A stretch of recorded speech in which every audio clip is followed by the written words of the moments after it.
அது நடக்காது மகனே. சிஷ்யா குருவே, உன் மகன் தலையை பிடிச்சுக்கிட்டு அலைய போறான். இது சத்தியம் சத்தியம் சத்தியம்.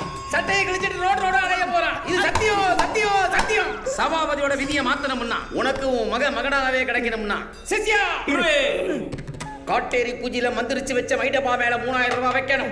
என்ன இது சத்தியம் சத்தியம் சத்தியம்.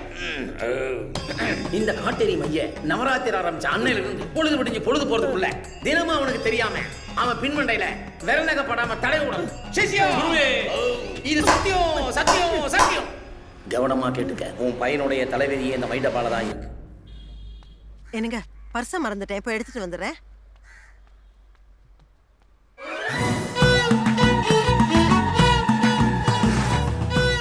உன் பையன் சட்டையை கிழிச்சிட்டு ரோடா அலைய போறான்.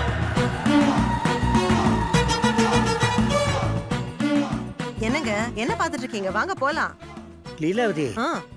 உன் புள்ள சட்டையை கிழிச்சுக்கிட்டு ரோட்ல போயிட்டு இருக்கான். ச்சே, யாரையாவது பார்த்துட்டு ஏதாவது வளராதீங்க. இல்ல அவன் தான் இப்ப வேகமா ஸ்கூட்டர்ல போனா நான் பார்த்தேனே.